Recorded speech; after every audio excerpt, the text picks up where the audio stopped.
Salam pemirsa, berjumpa lagi bersama saya dalam pembahasan buku Yesus Nama di Atas Segala Nama. Buku ini dituliskan oleh Nyonya Ellen G. White. Buku ini menyuguhkan kepada kita Yesus adalah Alfa dan Omega, pencipta langit dan bumi, pemberi setiap pemberian yang baik dan sempurna, dan pemikul beban besar kita. Kepada orang-orang yang bimbang di antara kita, dia menulis tentang seseorang yang merupakan pusat daya tarik yang agung. Kepada mereka yang hancur oleh dosa, dia menawarkan juru selamat yang sempurna, perantara yang agung, perantara yang maha kuasa, dan kapten keselamatan kita. Inilah suatu ajakan bagi kita bagaimana Yesus adalah penolong kita. Bila mana kita merasakan keraguan, kebimbangan, baiklah kita datang kepada Tuhan, menyerahkan kehidupan kita kepadanya, sehingga dia akan meringankan segala sesuatunya. Ya, biarlah kita terus mau mengandalkan dia di dalam kehidupan kita. Walaupun akan banyak ujian-ujian yang datang dalam kehidupan kita, tapi kita harus yakin dan percaya bahwa dialah penolong kita yang sanggup memberikan kita kekuatan. Saat ini kembali lagi saya mengundang akan seluruh anggota keluarga dan saudara-saudara semua dapat berkumpul bersama-sama. Kita akan mempelajari nasihat firman Tuhan pada saat ini, dan biarlah rencana-rencana indah Tuhan itu akan menjadi bagian masing-masing kita. Kita akan masuk ke dalam judulnya, Penasihat Perkasa Sepanjang Zaman. Ayatnya terdapat di dalam Yakobus 1 ayat 5. Tetapi apabila di antara kamu ada yang kekurangan hikmat, hendaklah ia memintakannya kepada Tuhan, yang memberikan kepada semua orang dengan murah hati dan dengan tidak membangkit-bangkit, maka hal itu akan diberikan kepadanya. Janganlah berpikir bahwa kehidupan Kristen adalah kehidupan yang bebas dari pencobaan. Pencobaan akan datang kepada setiap orang Kristen, baik orang Kristen maupun orang yang tidak menerima Kristus sebagai pemimpinnya akan mengalami cobaan. Perbedaannya adalah bahwa mereka yang tidak menerima Kristus melayani tiran, melakukan pekerjaannya yang kejam, sementara orang Kristen melayani Dia yang mati untuk memberi mereka hidup yang kekal. Jangan memandang pencobaan sebagai sesuatu yang aneh, melainkan sebagai sarana untuk memurnikan dan menguatkan kita. Saudara-saudaraku, anggaplah sebagai suatu kebahagiaan apabila kamu jatuh ke dalam berbagai-bagai pencobaan. Yakobus mengatakan, sebab kamu tahu bahwa ujian terhadap imanmu itu menghasilkan ketekunan. Ya, jadi suatu hal yang sungguh luar biasa pada saat ini. Janganlah kita sebagai umat-umat Tuhan, kita berpikir bahwa kehidupan yang bebas, ya, sebagai orang Kristen bahwa kita bebas dari pencobaan. Tetapi pencobaan itu akan datang kepada setiap orang Kristen, bahwa bila mana kita melayani Dia yang mati untuk memberi mereka hidup yang kekal. Ya, biarlah kita dapat memandang pencobaan itu sebagai suatu hal yang memurnikan dan menguatkan akan iman kita. Ya, anggaplah sebagai suatu kebahagiaan apabila kita jatuh ke dalam berbagai-bagai pencobaan. Karena disitulah kita akan diajarkan mempunyai iman seperti Kristus. Dan Yakobus juga mengatakan, sebab kamu tahu bahwa ujian terhadap imanmu itu menghasilkan ketekunan. Ya, jadi kita akan menjadi orang-orang yang tekun di dalam situasi apapun yang kita jalani. Laut kita tidak akan selalu tenang. Kita akan mengalami badai dan prahara. Menghadapi kesulitan adalah bagian dari pendidikan kita yang diperlukan untuk pembentukan karakter yang kuat dan seimbang. Ya, jadi laut itu tidak akan selalu tenang. Ya, kita akan mengalami badai dan prahara. Ya, menghadapi kesulitan adalah bagian dari pendidikan. Ya, karena kita masih hidup di dunia yang penuh dengan dosa ini. Ya, bagaimana setan selalu mencari cara untuk menjatuhkan setiap umat manusia. Ya, tapi biarlah kita boleh yakin dan percaya bahwa Tuhan ada di depan kita untuk selalu menuntun jalan-jalan kehidupan kita. Yang diperlukan untuk pembentukan karakter yang kuat dan seimbang. Ya, disinilah ya karakter kita akan dibentuk sehingga kita akan menjadi orang-orang yang kuat dan seimbang. Ya, sehingga kehidupan kita boleh menjadi berkat, boleh menjadi pembawa-pembawa damai itu. Di kehidupan mendatang, kita akan memahami hal-hal yang selama di dunia sekarang sangat membingungkan kita. Kita akan menyadari betapa kuatnya seorang penolong yang kita miliki, dan bagaimana para malaikat Tuhan ditugaskan untuk menjaga kita saat kita mengikuti nasihat firman Tuhan. Ya, jadi bila mana kita mengikuti nasihat firman Tuhan, maka disitulah Tuhan akan menuntun kita, akan mengirimkan malaikatnya untuk selalu ada untuk kita, untuk menolong kita di sepanjang jalan kehidupan kita. Dikatakan bahwa kita akan memahami hal-hal yang selama ini membingungkan di dalam kehidupan kita. Ya, kepada semua yang menerima Dia, Kristus akan memberikan kuasa untuk menjadi anak-anak Tuhan. Dia adalah penolong yang hadir di setiap saat dibutuhkan. Marilah kita malu dengan iman kita yang goyah. Mereka yang dikalahkan hanya menyalahkan diri mereka sendiri atas kegagalan mereka melawan musuh. Semua yang mau membuat keputusan dapat datang kepada Kristus dan menemukan bantuan yang mereka butuhkan. Ya, jadi inilah janji Tuhan, Dia akan memberikan kita bantuan tepat pada waktunya. Ya, kalau kita mau menerima, kalau kita mau mendapatkan pengajaran itu dalam kehidupan kita, disitulah kita akan merasakan kasih Kristus. Dunia diselimuti kegelapan kesalahan. Setan dan para malaikatnya mengobarkan peperangan mereka melawan kebenaran. Kita harus mendapatkan bantuan.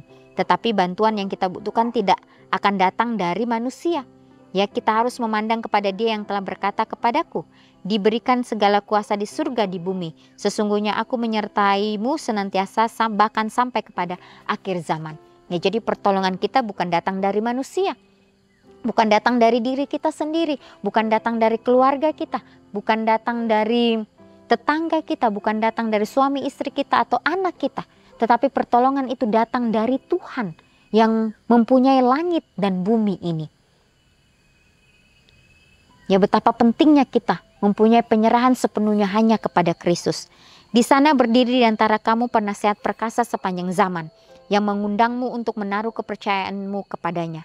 Akankah kita berpaling darinya kepada manusia yang tidak pasti, yang juga bergantung sepenuhnya pada Tuhan seperti kita sendiri? Ya, jadi ya bagaimana kita mempunyai seorang penasehat perkasa sepanjang zaman, yaitu Yesus, yang mengundang kita untuk menaruh kepercayaannya hanya kepadanya. Ya, jangan pernah kita berpaling daripada Tuhan kita. Biarlah kita dapat bergantung sepenuhnya hanya kepada Tuhan kita. Ya, inilah suatu nasihat firman Tuhan yang sungguh luar biasa, yang kembali mengingatkan masing-masing kita bahwa Tuhan adalah penolong kita yang sanggup memberikan kita kesanggupan, memberikan kita kekuatan untuk menjalani kehidupan kita hari demi hari. Kalau kita mengingat kembali perjalanan Yesus pada saat Yesus berada di dunia, ya bagaimana Dia juga hidup sebagai manusia biasa. Dia bekerja, Dia melakukan segala sesuatunya. Ya, tapi Dia melakukan itu dengan penuh tanggung jawab. Dia tidak pernah bersungut, Dia tidak pernah mengeluh. Dia selalu mempunyai penyerahan sepenuhnya hanya kepada Bapaknya. Ya, jadi suatu pelajaran yang sungguh indah pada saat ini. Ya, sehingga kita mempunyai karakter yang betul-betul dibentuk, mempunyai karakter seperti Kristus. Ya, walaupun tidak sesempurna yang Yesus lakukan, tetapi dengan usaha kita, maka Yesus akan melihat itu.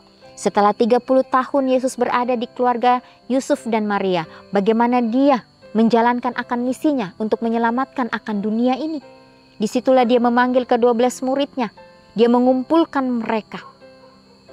Dia mempersatukan hati mereka. Ya, walaupun banyak dari mereka yang masih bimbang, yang masih ragu, tetapi mereka mau mengikuti panggilan Yesus.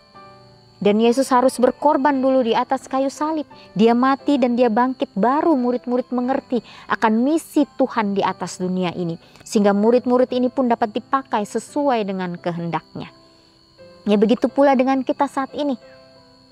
Ya, mungkin kita tidak mengorbankan akan nyawa kita. Ya, tetapi bagaimana dengan waktu kita, dengan berkat-berkat yang Tuhan berikan kepada kita, dan lain sebagainya.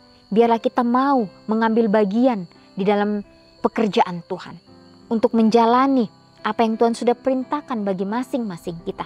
Ya, ladang sudah menguning, ya saatnya kita untuk menuai. Ya, banyak pekerja tetapi sedikit yang terpanggil. Ya, apakah kita menjadi bagian dari yang terpanggil itu di dalam kehidupan kita masing-masing?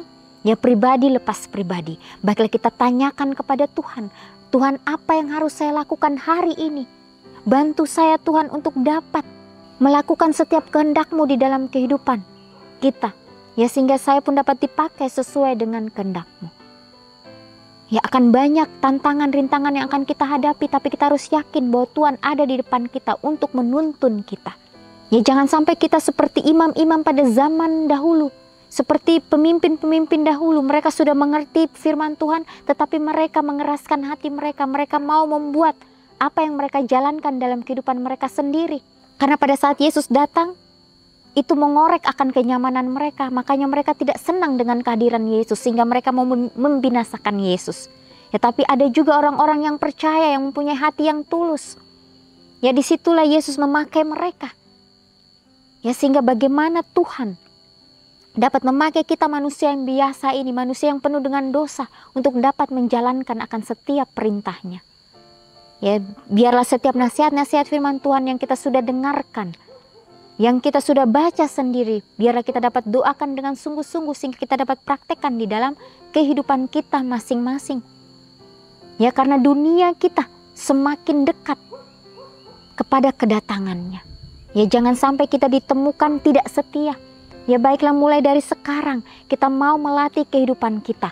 Ya, karena ujian atau pencobaan itu datang kepada kita, itu akan membuat kita lebih kuat. Ya, disitulah kita akan dimurnikan. Dan disitulah kita akan menghasilkan ketekunan. Ya, seperti yang Yakobus katakan. Ya, akan memurnikan dan menguatkan kita di dalam kehidupan kita. Ya, karena di sini renungkanlah lebih dalam. Tak kalah Tuhan kadang-kadang menggunakan orang lain untuk menasihati saya. Bagaimana saya bisa menghindar dari menjadikan mereka andalan saya lebih daripada Tuhan. Ya, jadi bagaimana akan ada orang-orang di sekitar kita yang akan memberikan kita nasihat. Apakah kita menerima itu dengan kerendahan hati kita, ataukah kita malah kita dapat memusuhi dia? Tapi biarlah kita mau menerima akan setiap nasihat-nasihat. Meminta tuntunan Tuhan sendiri. Ya, sehingga nasihat itu akan memberikan kita suatu jalan yang terbaik menuju kepada suatu kebenaran di dalam kehidupan kita masing-masing. Ya, inilah nasihat firman Tuhan pada saat ini. Ya, komitmen demi komitmen yang kita sudah ambil hari demi hari, kita doakan itu dengan sungguh-sungguh, meminta akan tuntunan Tuhan. Kita datang di bawah kaki salib Tuhan, sehingga Dia akan memberikan suatu jalan-jalan yang pasti di dalam kehidupan kita. Ya, pemirsa, inilah nasihat firman Tuhan pada saat ini. Biarlah ini akan menjadi suatu berkat bagi kita, sehingga dimanapun kita berada, kita boleh menjadi pembawa-pembawa damai itu. Sehingga akan ada orang-orang yang melihat itu dan mereka juga akan merasakan akan kasih Kristus di dalam kehidupan mereka. Inilah nasihat firman Tuhan pada saat ini. Biarlah kita terus mengandalkan akan Tuhan kita yang ada di surga. Kita akan berjumpa lagi di kesempatan yang berikutnya, dan Tuhan memberkati.